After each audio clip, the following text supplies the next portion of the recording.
안녕하십니까. 이번에 보여드릴 공간은 퇴직 후 전원생활을 준비 중이신 구독자님의 주택을 계획해 보았습니다. 구독자님의 의견 내용입니다. 첫 번째, 1층과 2층 다란 면적을 제외한 주택의 전체 면적 22평. 두 번째, 추후 매매도 고려. 세 번째, 다락은 아이들의 놀이공간 활용. 네 번째, 2층 남측 전면으로 테라스 계획. 다섯 번째, 대지 면적과 주위 상황과 잘 어우러지는 주택. 여섯 번째, 대지의 형상에서 배치는 어떻게 해야 할지 여부. 일곱 번째, 정남향의 집. 대략 이렇게 정리가 되는 것 같습니다. 그래서 이번에 보여드릴 공간은 22평 주택 평면도입니다. 구독자분께서는 2층으로 22평을 문의하셨지만 22평을 2층으로 계획할 경우 층단 면적이 약 11평으로 나눠지기 때문에 개성 있는 주택이 될 수도 있지만 공간의 효율이 떨어질 수 있고 공사의 경제성과 추후 매매도 생각하신다는 점을 반영하여 실용적이고 일반적인 형태의 1층에 다락이 있는 주택으로 계획하였습니다. 계획한 주택의 정확한 면적은 중심선을 기준으로 지상 1층 22.99평, 다락층 7.63평입니다.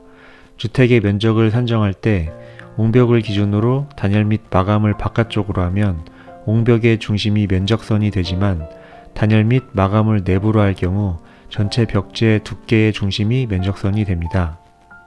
추후 리모델링이나 구조 변경을 하실 때를 고려하여 내부 마감보단 외부 마감이 면적 변동도 없고 계산하기도 편리해서 유리한 것 같습니다.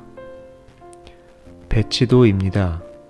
북측은 인접대지로 이웃집이 있어 차폐 식재와 주차장, 부출입구의 공간으로 건물을 이격 배치하여 완충 공간으로 계획하였습니다. 북측 완충 공간의 남은 공간은 추후 창고를 설치하셔도 좋을 것 같습니다. 동측은 마을로 들어가는 도로가 있고 건물의 출입은 동측으로 하고 건물은 남측을 바라보고 있지만 도로변에 차폐 식재를 설치하여 동측 도로로부터 프라이버시를 확보하였습니다.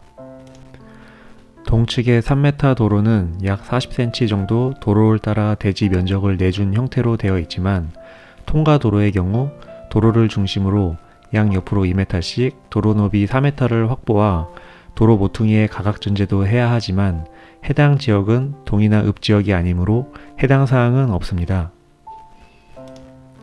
남측은 건물의 주 방향으로 전면에 7m 도로가 있지만 전면에 잔디마당을 넓게 계획하여 도로로부터 건축물을 이격 배치 및 차폐 식재 설치로 프라이버시는 확보하면서 남향으로의 채광과 조망은 확보할 수 있도록 계획하였습니다. 서측은 지목은 임야로 소나무 숲이 있어 서측으로도 개방감 있게 계획하였지만 산소 묘가 있어 서측 후면에 차폐 식재나 투시형 블록으로 시야를 일부 가릴 수 있게 계획하였습니다. 건축물 인면 형태입니다. 인면은 메스 디자인으로 마감재나 디테일한 형태의 디자인은 고려하지 않았습니다. 건축물 전면은 남향으로 창을 적극적으로 설치하여 채광에 유리하고 넓은 잔디마당을 이용할 수 있게 하였고 지붕은 일부는 박공지붕의 다락으로 일부는 평지붕의 지붕층 외부 공간을 활용할 수 있게 하였으며 건축물 주변으로 차폐 식재를 설치하여 외부에서 내부의 시야를 차단하여 프라이버시도 확보할 수 있도록 계획하였습니다.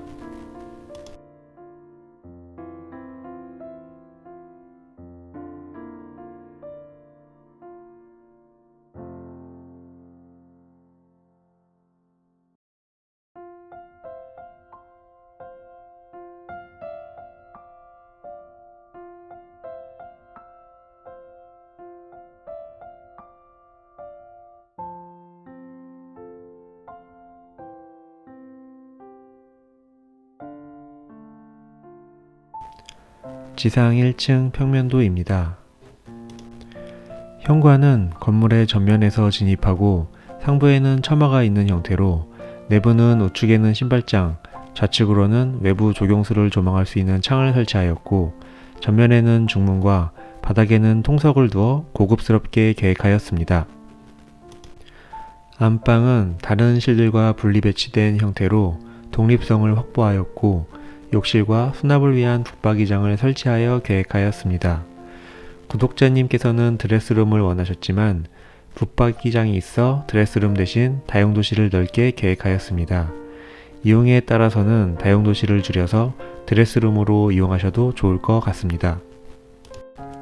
다용도실은 세탁기 보일러 설치 및 수납의 공간으로 가사작업 동선을 고려하여 주방과 부출 입구, 전면 현관에서도 이용이 편리한 위치에 계획하였습니다. 주방은 냉장고 2대와 개수대, 사고레인지 4인용 식탁이 배치될 수 있는 넉넉한 공간으로 싱크대 전면엔 환기와 외부를 조망할 수 있는 긴 형태의 창을 설치하였고 식탁 전면에도 중정 형태의 외부 조경 공간을 볼 수 있는 분위기 있는 창을 설치하여 계획하였습니다. 거실은 남측과 서측으로의 창을 설치하여 앞뒤로 막힘없는 개방감과 데크를 이용할 수 있고 상부도 오픈하여 남측으로의 채광을 적극적으로 받을 수 있는 구조로 계획하였습니다. 방 1, 2는 같은 크기의 구조로 수납을 위한 붙박이장과 남향으로 배치하여 전면 데크도 이용할 수 있도록 계획하였습니다. 욕실은 변기 세면대 욕조 구성으로 실 안쪽에 배치하여 프라이버시를 고려하였고 욕조 상부 전면에 환기창을 설치하여 계획하였습니다. 복도는 중심 너비 1.1m로 마감시 유효폭 1m 정도로 통행시 불편하지 않은 너비로 하였고 복도 전면 끝에는 창을 설치하여 채광 유입과 외부를 조망할 수 있게 계획하였습니다. 계단은 1층에서 다락으로 올라가는 공간으로 계단의 높은 쪽 하부는 수납을 위한 창고를 이용할 수 있도록 계획하였습니다. 다락층 평면도입니다. 다락은 경사지붕으로 최적 나누기 면적의 가중 높이가 1.8m 이하면 면적에서 제외됩니다. 다락의 지붕은 박공 지붕의 형태로 1:2 경사로 하였고 경사가 낮은 부분은 수납 공간으로 높은 부분은 생활 공간 및 지붕층으로 나갈 수 있는 문을 설치하여 계획하였습니다. 다락의 높이는 골조 기준으로 산정하므로 단열재는 외부로 설치하는 게 다락의 층고에 유리합니다. 다락에서 연결되는 남측 전면 외부 공간은 구독자분께서 요청하신 공간으로 휴식을 위한 공간이나 다양한 활용이 가능한 공간으로 계획하였습니다. 그 외에 문의 주신 설비나 마감재, 구조 등은 시공시 예산에 맞추셔서 디테일하게 계획하시면 좋을 것 같습니다. 추가적으로 구독자분께서는 전체 연면적 22평을 문의하셨지만 해당 대지 면적은 97평에 해당 지역은 계획관리지역으로 건폐율 40%, 38.8평, 용적률 100%, 연면적 97평까지 개발이 가능한 대지입니다. 이상 22평 주택 평면도였습니다. 구독자님께 조금이나마 도움이 되셨으면 좋겠습니다. 시청해 주셔서 감사합니다.